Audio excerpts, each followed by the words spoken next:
Welcome viewers to the module on accumulation process of wealth creation.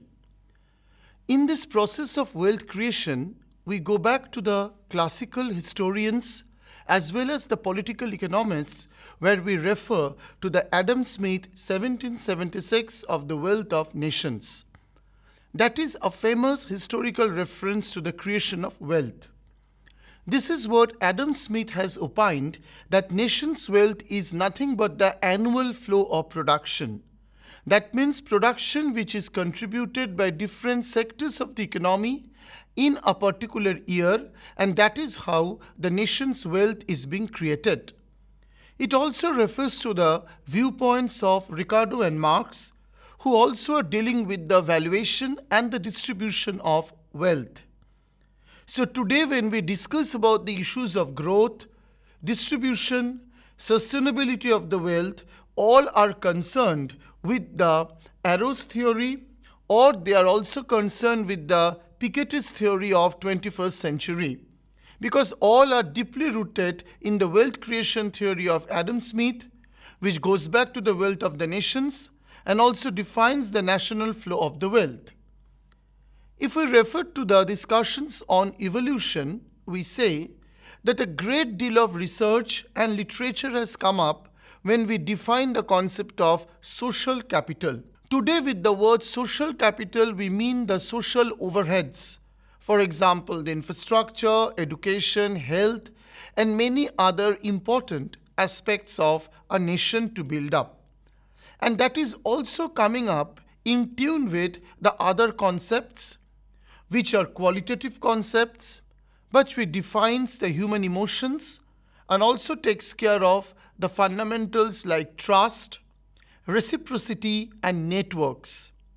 So when we talk by the word trust, we refer to the minimum level of dependence or the minimum level of respect that an individual should have on the others. When we refer to the reciprocity, we refer to the two-way relationship in terms of the social capital and basically the networking structure. So like the social capital, the concept of wealth creation is not new. The terminology social capital may appear to be a modern concept, but the wealth creation has a deep-rooted history. And thereby the nation's wealth and the distribution of wealth are interconnected with each other. Further, when we refer to the issues of distribution and the growth, as we are referring to the 21st century of the definition of capital by the Piketty, we refer to the stock of wealth has been a measure of economic success. So in the global forum, whenever an economic prosperity is being measured, it is always measured in quantums or in numbers or as a quantitative measure. And this stock of wealth is actually being analyzed as a comparative framework among individuals, classes, and nations. By individuals, we mean the individuals from different sectors, from different communities, across caste and creed. By classes, we mean the income stratum of the society, like high income, middle income, low income, and also across different categorization of nations. For example, low developed economies, high income economies, middle income economies, all this comes under different categorizations. So whenever we define the wealth or we want to find out the proxy variable of the wealth, we refer to the annual measure value, which is gross domestic product or GDP, or gross national product, which is GNP, or national income. So by GDP, as we mean that the value of the goods and services produced within the domestic boundary of the economy, and by GNP from the nationally owned factors of production, which actually takes care of the factor services even contributed from the abroad. So given all these facts, the modern system of national income and the product goes back to the Simon Kuznets, where different measurements of national income are also being considered. So whenever we are referring to the issue of the wealth creation, we are saying that there has been enormous research done on the variations of the rate of GDP growth. So any country, when evaluated in terms of economic performance, we take the indicator as growth rate of the GDP over time, and thereby we are making it a proxy for the wealth creation and later on the redistribution. And based on that, different macroeconomic policies are devised. And that is, we say that the macroeconomic policies are evaluated in terms of their impact on the GDP and definitely on the jobs or the employment. But wealth has recently been proposed an alternative to GDP. That is the major contribution of the political economics or the political economist, that apart from the GDP or along with the GDP, wealth can also be considered as an analogous indicator, because that will also contribute to the GDP or measurement of the economic performance.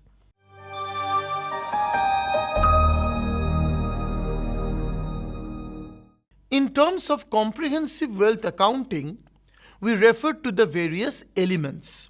The elements are namely stock versus flows, asset, liabilities and wealth, types of capital, willingness to pay and property rights, public and private assets, public services, taxation and regulation, and mobility of capital. Now we elucidate on each of these elements one by one. With regard to the stock versus flows, we basically refer to the basic macroeconomic variables, which are actually taken up in aggregate terms. For example, production, consumption, saving, investment, depreciation, all are taken over time.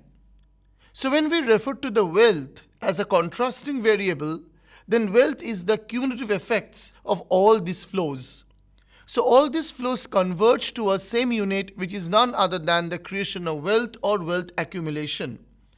Production, receipts and gains are considered the inflows, that is basically the injections to the economy or a nation. Consumption, expenditure and losses are basically the leakages or the outflows. So thereby we say that GDP is a gross flow measure, but it ignores the changes in the assets, that is the valuation of the assets that are taken up in the wealth, which is a stock measure. So whenever we are defining the stock measure, it takes care of the valuation at the point of time and also over time. This is very important because it has a more wider coverage compared to only the gross measure like the GDP, because it takes off a particular valuation at a point of time and also over time. We move on to the second element, which is asset, liability and wealth. As we can say that wealth is equals to assets less liabilities. That is the creation of the asset over time minus the liabilities that were taken up. So liabilities are frequently discussed and they are ignored in the wealth creation, but they are actually considered as the constraints. So thereby certain rights to these assets are being created because this looks into the ownership of the assets. If there is no ownership of the asset, then it will lead to the tragedy of the commons or will end up in the fully free rider issues. And the second reason for accounting of liability is that everyone's liability is someone else's asset, because liability and asset are basically the opposite sides of the same coin. So it is said that the asset of an individual A may be the liability for the individual B, and in this way we can go for a neutralization effect in the creation of the wealth. If we refer to the types of the capital, which is actually discussed in large across various forums, we go by financial capital, which refers to the flow of the credit or the financial systems. Physical capital, mainly about the machineries, equipments and the infrastructure.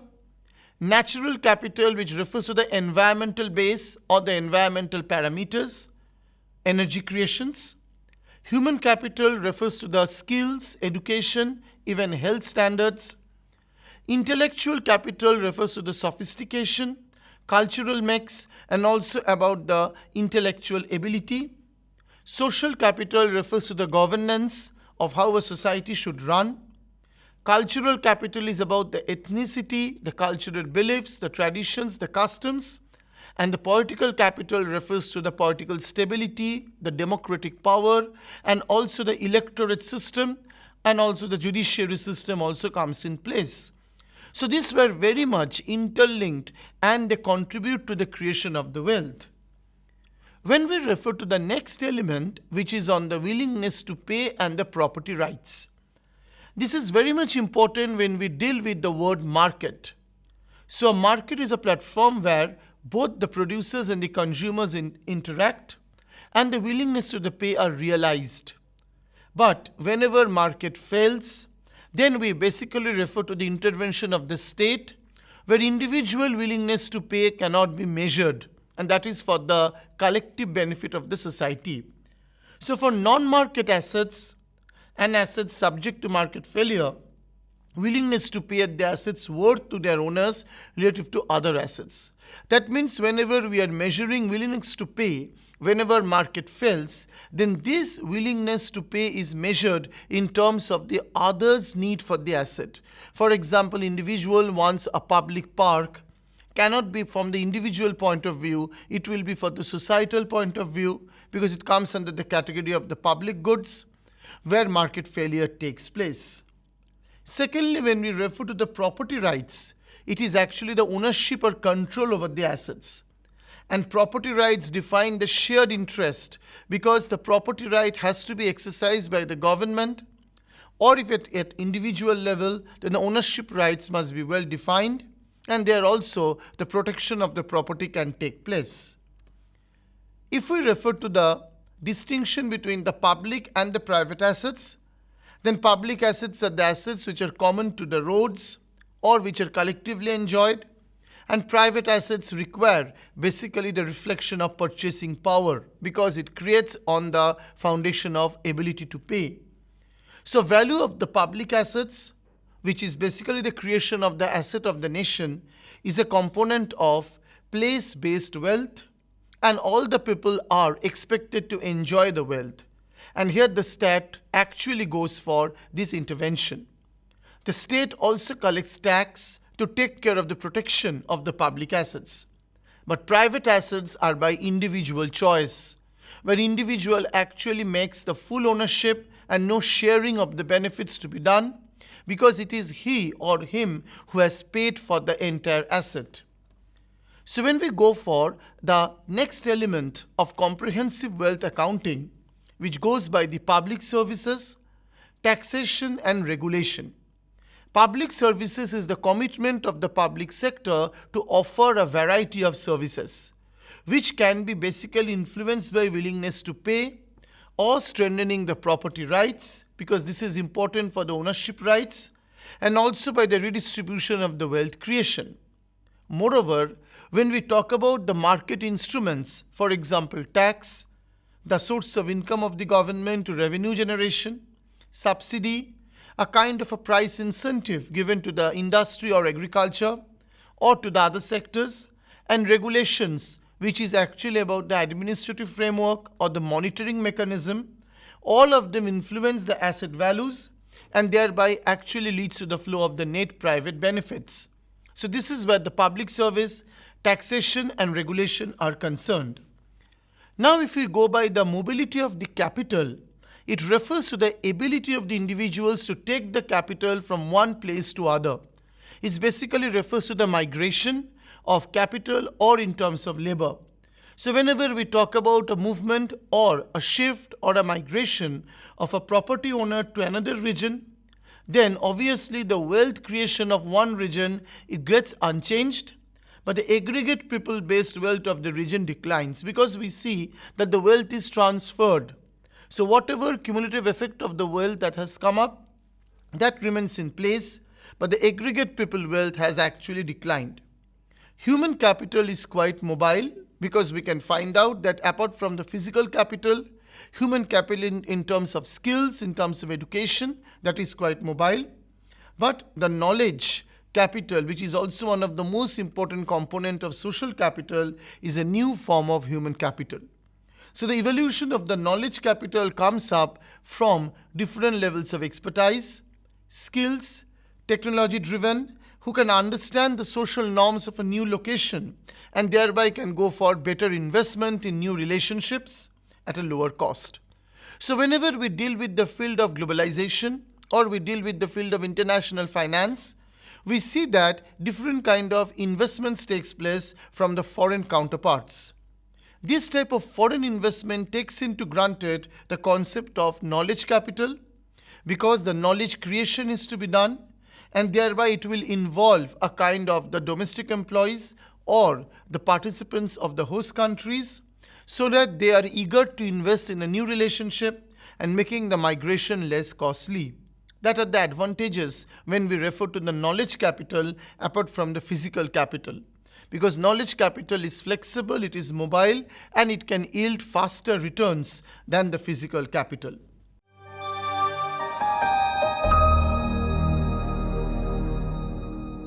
Now we go for normative structure of wealth creation.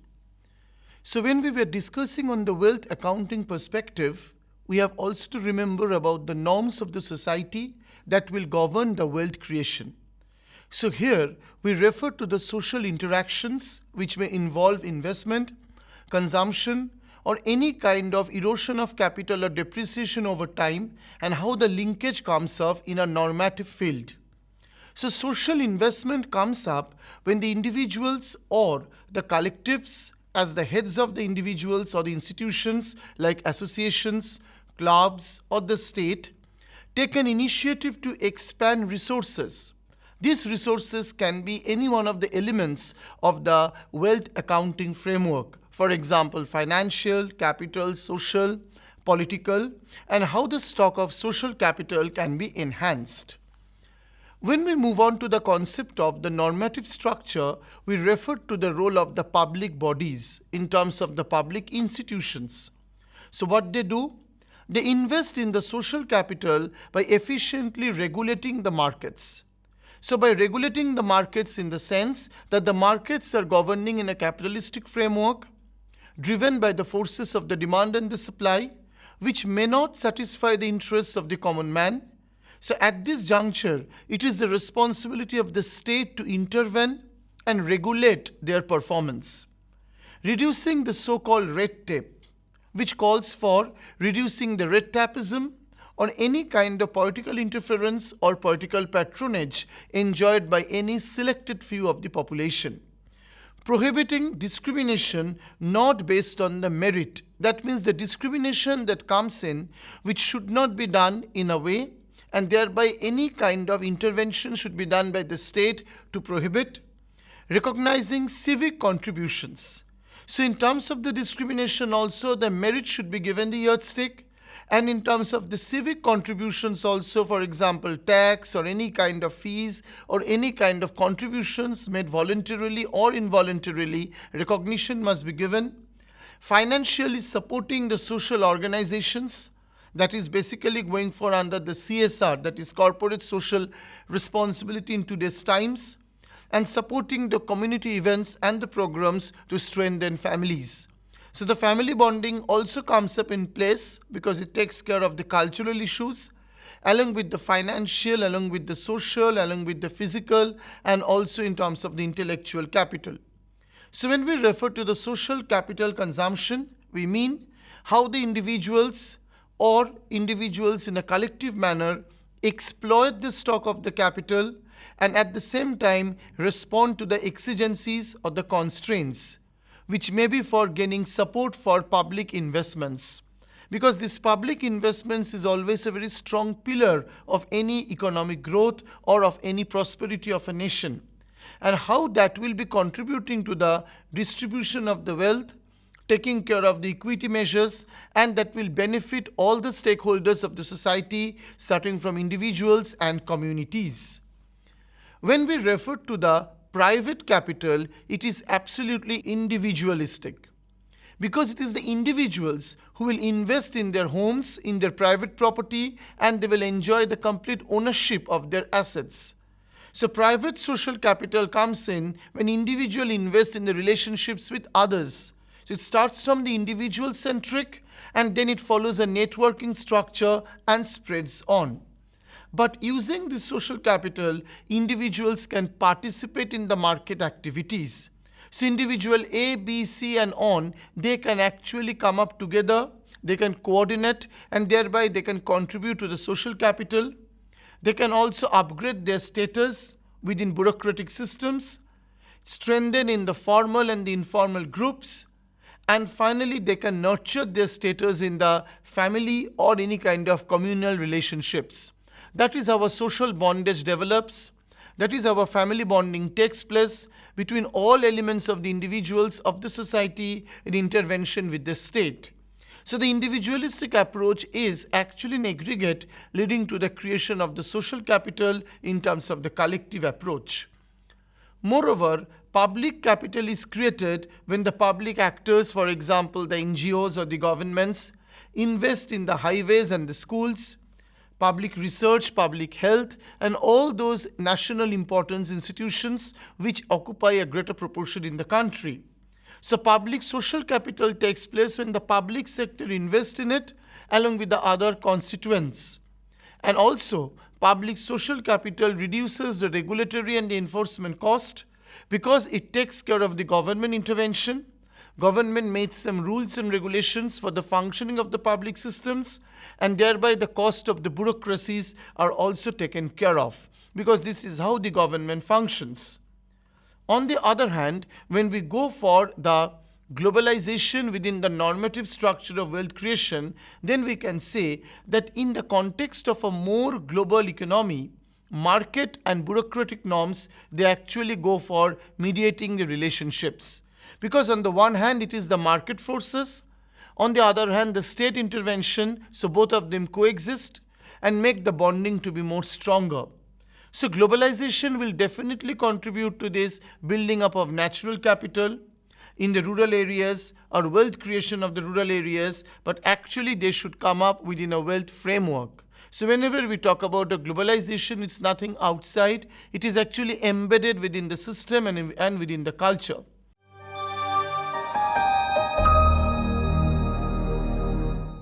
So thereby, we actually come up to the summary or the conclusions of this particular discussions on accumulation of wealth creation. So first of all, we go by a comprehensive wealth framework and we make our several kind of observations on a normative structure framework. Then we want to come up the distinction between the private and public owned social capitals. And also we want to address on the negative consequences of social capital, because sometimes the public goods, if it goes for without any ownership or if it lacks ownership, then it results to deadweight loss or tragedy of commons, and that comes under the negative externality. And finally, the dynamics of the wealth and how the wealth is connected with the creation of surplus value or the creation of accumulation of property as well as assets. This follows a feedback system, and in a conceptual way we can say dynamics of the social capital and the flows of the services are interlinked, and that is basically the dynamics of the theory. So this basically gets into the discussions of this module.